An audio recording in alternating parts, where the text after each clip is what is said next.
Assalamualaikum warahmatullahi wabarakatuh. Selamat datang di video pembelajaran PKBM Khatulistiwa. Pada kesempatan kali ini kita akan mempelajari pelajaran bahasa Indonesia modul 8 unit 2 daerah kebanggaanku. Mengidentifikasi informasi penting. Nah, di atas sudah membahas tentang ulasan isi buku sastra. Menanggapi isi informasi teks sejarah. Mengidentifikasi informasi penting. Informasi teks sejarah.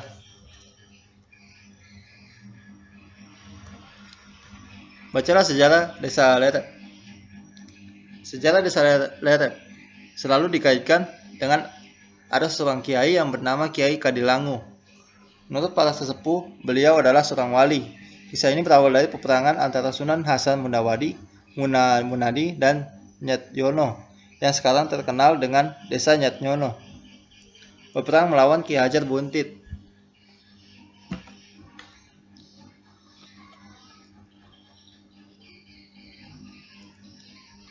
Kato Amijoyo adalah seorang yang sangat disegani, dikagumi, dan dihormati oleh warga masyarakat.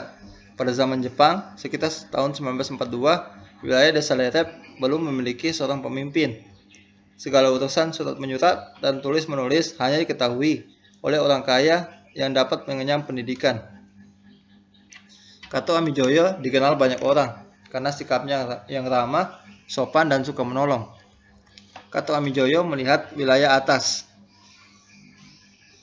yang belum memiliki seorang pemimpin, maka beliau bermaksud untuk mempersatukan wilayah atas dengan wilayah Gorno. Hal ini tentu saja ditolak oleh istri Kato Amijoyo, namun dengan lembut dan penuh pengertian, Kato Amijoyo membujuk istrinya, dan akhirnya istrinya menyetujui niat tersebut. Wilayah Desa Lerep terdiri dari 7 dusun.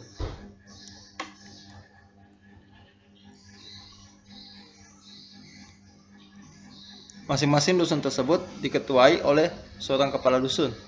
Silsilah kepala Desa Lerep.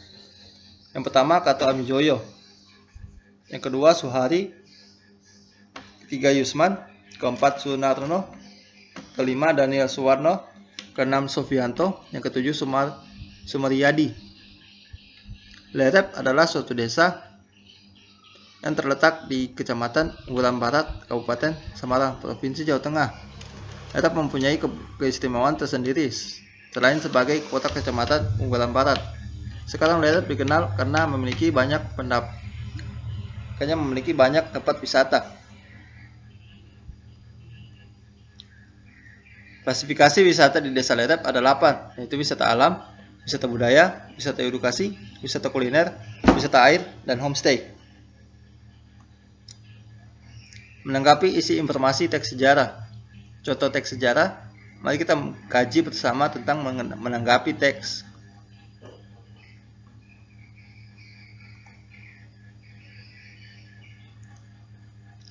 Menanggapi isi bacaan teks sejarah. Tahapan menyimak informasi atau berita, yaitu mendengar, memahami, menginterpretasi, mengevaluasi, dan menanggapi. Cara mengungkapkan tanggapan. Tanggapan berhubungan dengan masalah. Tanggapan mempercepat pemahaman masalah. Tanggapan tidak mengulangi tanggapan orang lain. Tanggapan dengan kata dan kalimat yang tepat. Tanggapan dengan sikap terbuka dan sopan.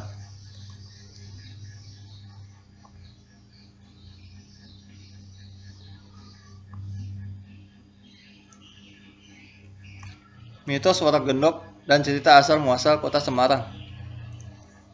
Bagi mayoritas warga Kota Semarang, sosok Warak Gendok hanya dikenal sebagai mainan berukuran dewasa yang kerap diarak keliling jalan raya setiap bulan Saban dalam penanggalan Jawa. Namun tak banyak yang tahu bahwa sebenarnya Warak Gendok dahulu kala dikenal sebagai hewan mitologi yang sakti oleh warga Semarang. Warak Gendok sendiri berasal dari 2 kata, yakni warak yang berarti suci, sedangkan ngendok yang artinya bertelur. Konon menurut cerita warga, Warak Gendok sudah hadir sejak awal mula pendirian Kota Semarang. Pastinya kapan sampai sekarang belum ada yang tahu. Bahkan saat Ki Ageng Pandan Arang mendirikan kota Semarang dan menjadi bupati pertama kali pun hewan mitologi ini sudah hadir di tengah masyarakat. Ki Ageng Pandanaran sendiri dikenal dengan Raden Pandanaran.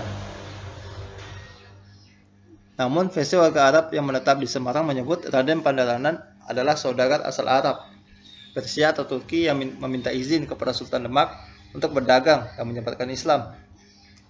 Dalam menyebarkan agama Islam, ia memadukan unsur kebudayaan lokal seperti warak ngandok. Bahkan pada saat Pilwakot tahun 2010 lalu, KPU Semarang menjadikan boneka warak ngandok sebagai maskot Pilwalkot Semarang.